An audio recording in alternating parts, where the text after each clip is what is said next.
नमस्कार भावी दरोगाओं।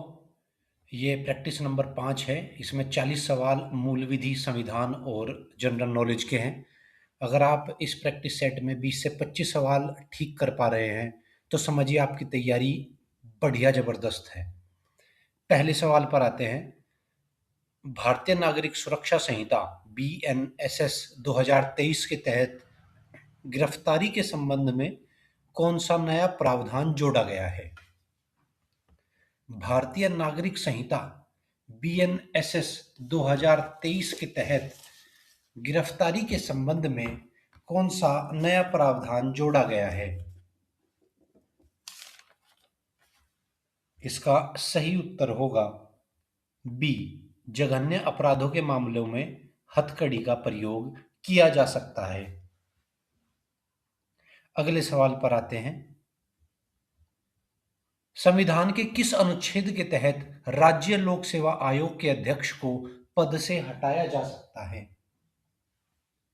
संविधान के किस अनुच्छेद के तहत राज्य लोक सेवा आयोग के अध्यक्ष को पद से हटाया जा सकता है? इसका सही उत्तर होगा ऑप्शन बी, अनुच्छेद 317। अगला सवाल। सूचना प्रौद्योगिकी अधिनियम की धारा 66A को किस प्रसिद्ध मामले में सुप्रीम कोर्ट द्वारा असंवैधानिक घोषित किया गया था? आईटी एक्ट की धारा 66A को किस प्रसिद्ध मामले में सुप्रीम कोर्ट द्वारा असंवैधानिक घोषित किया गया था?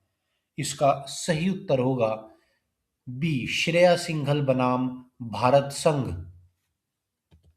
अगला सवाल देखते हैं। आत्म अभिशंसन के विरुद्ध अधिकार, राइट अगेंस्ट सेल्फ इंक्रिमिनेशन, संविधान के किस अनुच्छेद में वर्णित है? आत्म अभिशंसन के विरुद्ध अधिकार संविधान के किस अनुच्छेद में वर्णित है?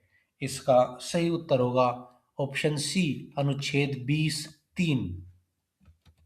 अगला सवाल। राष्ट्रीय सुरक्षा अधिनियम NSA 1980 की धारा 3 के तहत सलाहकार बोर्ड का गठन किसके द्वारा किया जाता है? राष्ट्रीय सुरक्षा अधिनियम NSA 1980 की धारा 3 के तहत सलाहकार बोर्ड का गठन किसके द्वारा किया जाता है? इसका सही उत्तर होगा बी, उपयुक्त सरकार, केंद्र या राज्य। पर्यावरण संरक्षण अधिनियम 1986 के तहत नियमों का उल्लंघन करने पर अधिकतम जेल की सजा क्या है? पर्यावरण संरक्षण अधिनियम 1986 के तहत नियमों का उल्लंघन करने पर अधिकतम जेल की सजा क्या है? इसका सही उत्तर होगा बी, 5 वर्ष। अगला सवाल है। वन्य जीव संरक्षण अधिनियम 1972 के तहत राष्ट्रीय वन्य जीव बोर्ड का अध्यक्ष कौन होता है? वन्य जीव संरक्षण अधिनियम 1972 के तहत राष्ट्रीय वन्य जीव बोर्ड का अध्यक्ष कौन होता है? सही उत्तर है बी, प्रधानमंत्री। अगला सवाल देखते हैं। संविधान की किस अनुसूची के तहत दल बदल विरोधी कानून का प्रावधान है? संविधान की किस अनुसूची के तहत दल बदल विरोधी कानून का प्रावधान है? इसका सही उत्तर होगा ऑप्शन सी, 10वीं अनुसूची। अगला सवाल। मानवाधिकार संरक्षण अधिनियम के तहत विशेष लोक अभियोजक, जिसे सरकारी वकील भी कहते हैं, की नियुक्ति के लिए कम से कम कितने वर्ष का वकालत अनुभव आवश्यक है? मानवाधिकार संरक्षण अधिनियम के तहत विशेष लोक अभियोजक की नियुक्ति के लिए कम से कम कितने वर्ष की वकालत का अनुभव आवश्यक है? इसका सही उत्तर होगा बी, 7 वर्ष। अगला सवाल देखते हैं। संसद के दोनों सदनों की संयुक्त बैठक की अध्यक्षता कौन करता है? संसद के दोनों सदनों की संयुक्त बैठक की अध्यक्षता कौन करता है? सही उत्तर है ऑप्शन सी, लोकसभा अध्यक्ष। अगला सवाल। भ्रष्टाचार निवारण अधिनियम की किस धारा के तहत व्यावसायिक संगठन द्वारा रिश्वत देने को अपराध माना गया है? भ्रष्टाचार निवारण अधिनियम की किस धारा के तहत व्यावसायिक संगठन द्वारा रिश्वत देने को अपराध माना गया है? सही उत्तर होगा ऑप्शन सी, धारा 9। अगला सवाल। पंचायती राज व्यवस्था को संवैधानिक दर्जा किस संविधान संशोधन द्वारा प्रदान किया गया? पंचायती राज व्यवस्था को संवैधानिक दर्जा किस संशोधन द्वारा प्रदान किया गया? सही उत्तर होगा ऑप्शन बी, 73वां संविधान संशोधन। अगला सवाल, अनुच्छेद 312 के तहत अखिल भारतीय सेवाओं का सर्जन करने की शक्ति किसके पास है? अनुच्छेद 312 के तहत अखिल भारतीय सेवाओं का सर्जन करने की शक्ति किसके पास है? सही उत्तर होगा ऑप्शन बी, राज्यसभा। अगला सवाल, अनलॉफुल एक्टिविटीज प्रिवेंशन एक्ट के तहत किसी व्यक्ति को आतंकवादी घोषित करने की शक्ति किसके पास है? Unlawful activities prevention act UAPA के तहत किसी व्यक्ति को आतंकवादी घोषित करने की शक्ति किसके पास है? सही उत्तर होगा ऑप्शन बी, केंद्र सरकार। अगला सवाल देखते हैं, घरेलू हिंसा अधिनियम के तहत साझा गृहस्थी शेयर्ड हाउस होल्ड में रहने का अधिकार किस धारा में है? घरेलू हिंसा अधिनियम के तहत साझा गृहस्थी में रहने का अधिकार किस धारा में है? सही उत्तर होगा ऑप्शन बी, धारा 17। अगला सवाल, दीवाने कोही कृषि विभाग की स्थापना किस सुल्तान ने की थी? दीवान ए कोही कृषि विभाग की स्थापना किस सुल्तान ने की थी? इसका सही उत्तर होगा ऑप्शन बी, मोहम्मद बिन तुगलक।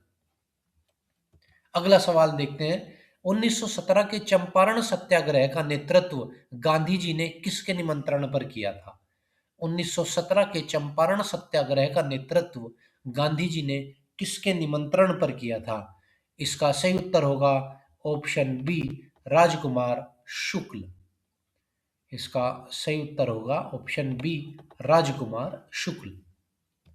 अगला सवाल देखते हैं, उत्तर प्रदेश राजस्व संहिता 2006 के तहत खातेदार के कितने वर्ग हैं? उत्तर प्रदेश राजस्व संहिता 2006 के तहत खातेदार के कितने वर्ग हैं?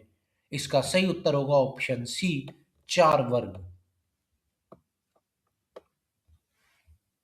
अगला सवाल देखते हैं, लेखपाल के कार्यों का विवरण राजस्व नियमावली के किस पैरा में वर्णित है? लेखपाल के कार्यों का विवरण राजस्व नियमावली के किस पैरा में वर्णित है? इसका सही उत्तर होगा ऑप्शन बी, पैरा 25। अगला सवाल, जीरो टिल फार्मिंग का मुख्य लाभ क्या है? जीरो टिल फार्मिंग का मुख्य लाभ क्या है? इसका सही उत्तर होगा ऑप्शन बी, मिट्टी की नमी का संरक्षण और लागत में कमी। अगला सवाल देखते हैं, भारत में नीली क्रांति का संबंध किससे है? भारत में नीली क्रांति का संबंध किससे है? इसका सही उत्तर होगा ऑप्शन बी, मछली उत्पादन। अगला सवाल, भूमध्य सागर को लाल सागर से जोड़ने वाली नहर कौन सी है? भूमध्य सागर को लाल सागर से जोड़ने वाली नहर कौन सी है? इसका सही उत्तर है ऑप्शन बी, स्वेज नहर। अगला सवाल, भारत का सबसे ऊंचा जलप्रपात कुंचिकल किस राज्य में स्थित है? भारत का सबसे ऊंचा जलप्रपात कुंचिकल किस राज्य में स्थित है? इसका सही उत्तर होगा ऑप्शन बी, कर्नाटक। अगला सवाल देखते हैं, बरमुडा त्रिभुज किस महासागर में स्थित है? बरमुडा त्रिभुज किस महासागर में स्थित है? इसका सही उत्तर होगा ऑप्शन ए, उत्तरी अटलांटिक सागर। अगला सवाल देखते हैं, ऑप्टिकल फाइबर प्रकाश के किस सिद्धांत पर कार्य करता है? ऑप्टिकल फाइबर प्रकाश के किस सिद्धांत पर कार्य करता है? इसका सही उत्तर होगा ऑप्शन सी, पूर्ण आंतरिक परावर्तन। अगला सवाल, निम्नलिखित में से कौन सी गैस ग्रीन हाउस प्रभाव के लिए सर्वाधिक उत्तरदायी है? निम्नलिखित में से कौन सी गैस ग्रीन हाउस प्रभाव के लिए सर्वाधिक उत्तरदायी है? सही उत्तर होगा ऑप्शन बी, कार्बन डाइऑक्साइड। अगला सवाल, स्टैगफ्लेशन की स्थिति का अर्थ क्या है? स्टैगफ्लेशन की स्थिति का क्या अर्थ है? इसका सही उत्तर होगा ऑप्शन बी, उच्च मुद्रास्फीति और उच्च बेरोजगारी। अगला सवाल देखते हैं, भारत में विदेशी मुद्रा भंडार का संरक्षक कौन है? भारत में विदेशी मुद्रा भंडार का संरक्षक कौन है? इसका सही उत्तर होगा भारतीय रिजर्व बैंक, आरबीआई। अगला सवाल, 2011 की जनगणना के अनुसार भारत का सबसे अधिक साक्षरता वाला केंद्र शासित प्रदेश कौन सा है? 2011 की जनगणना के अनुसार भारत का सबसे अधिक साक्षरता वाला केंद्र शासित प्रदेश कौन सा है? सही उत्तर होगा ऑप्शन सी, लक्षद्वीप। अगला सवाल, उत्तर प्रदेश का कौन सा जिला इत्र के लिए प्रसिद्ध है?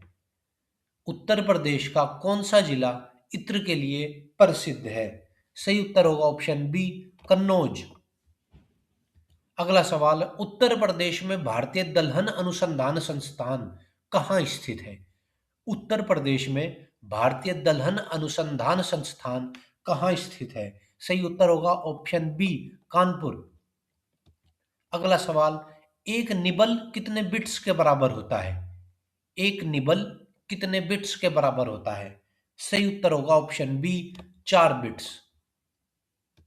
अगला सवाल, प्रथम पीढ़ी के कंप्यूटरों में किसका उपयोग किया जाता था?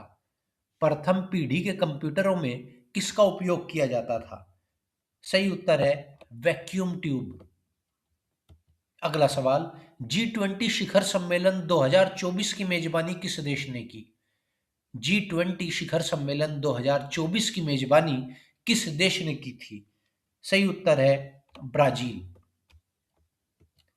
हाल ही में भारत रत्न से सम्मानित एमएस स्वामीनाथन का संबंध किस क्षेत्र से था?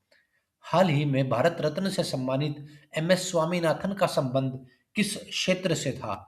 सही उत्तर है सी, कृषि विज्ञान, हरित क्रांति। कर्क रेखा भारत के कितने राज्यों से होकर गुजरती है? कर्क रेखा भारत के कितने राज्यों से होकर गुजरती है? सही उत्तर है ऑप्शन सी, 8 राज्यों से। अगला सवाल, खतौनी में कुल कितने कॉलम होते हैं? खतौनी में कुल कितने कॉलम होते हैं? सही उत्तर होगा 13 कॉलम। अगला सवाल, पौधों में जाइलम का मुख्य कार्य क्या है? पौधों में जाइलम का मुख्य कार्य क्या है? सही उत्तर होगा ऑप्शन बी, जल का परिवहन। अगला सवाल देखते हैं, ओखला पक्षी अभयारण्य उत्तर प्रदेश के किस जिले में है? ओखला पक्षी अभयारण्य उत्तर प्रदेश के किस जिले में है? सही उत्तर होगा ऑप्शन बी, गौतम बुद्ध नगर। अगला सवाल देखते हैं, इसरो द्वारा लॉन्च किए गए गगनयान मिशन का मुख्य उद्देश्य क्या है? इसरो द्वारा लॉन्च किए गए गगनयान मिशन का मुख्य उद्देश्य क्या है? सही उत्तर है सी, अंतरिक्ष में मानव युक्त मिशन भेजना। तो ये थे प्रैक्टिस सेट 5 के 40 सवाल। आप अपना स्कोर कमेंट बॉक्स में जरूर बताइएगा। उम्मीद है आपको वीडियो पसंद आई होगी। धन्यवाद।